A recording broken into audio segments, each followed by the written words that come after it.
A symposium has been convened by the Coalition Against World Health Organization (WHO) International Health Regulations (IHR) and Equity International Initiative (EII) to reject the proposed amendment of the IHR that was adopted in May 2022 on the grounds that it is oppressive to Nigeria. The symposium, according to the organizers, is to push for Nigeria's health, freedom, protection and safety as the regulation will come into force in May 2024. Our correspondent Sydney Okafo has more details.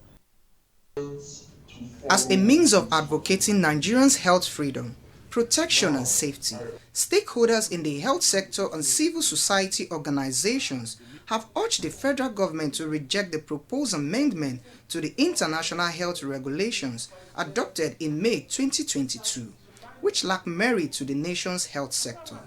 The 2005 IHR has been amended twice in 2014 and 2022. The most recent amendment will take effect in May 2024 in response to the challenges posed by the COVID-19 pandemic.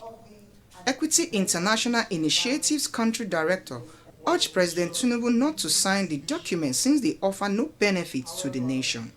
Calling on the president not to give his signatures to that document. You see, we need to start interrogating processes that has led to institutional failures. We need to start interrogating our health system. Most of the things that happened during the so-called COVID-19 pandemic, and that is how most Nigerians are not even aware. And so this is like a public outcry. Yeah. We just have from now till 30th of November to ensure that this thing gets to the attention of the president, because if it doesn't get to the attention of the president, he will apparently sign. According to Obilumani Ide, co-convener Coalition Against W.H.O. IHR, the amendment covers many areas of the domestic life of Nigerians that should never be controlled by people outside of Nigeria. These new 307 amendments being negotiated as we speak cover many areas of the domestic life of Nigerians that should never be controlled by people outside of Nigeria, having no merit or benefit to Nigeria, and only leading to a stifling of the voices of we, the people of Nigeria.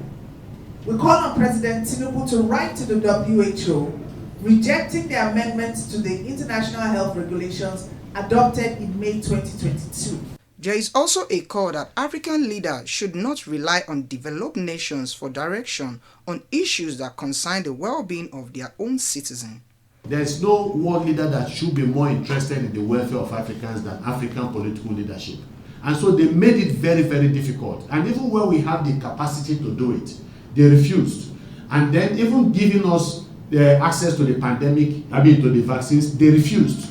So that gives you an idea that our leaders can no longer afford to hold their hands and then just leave it and put it in the hands of the developed, leaders of the developed world. In all, it is believed that what is happening is a global power grab, which is corruption and abuse of international law that will undermine Nigerians' health, economy, and national sovereignty, as well as global community. Sydney Okafo, TV360, Lagos.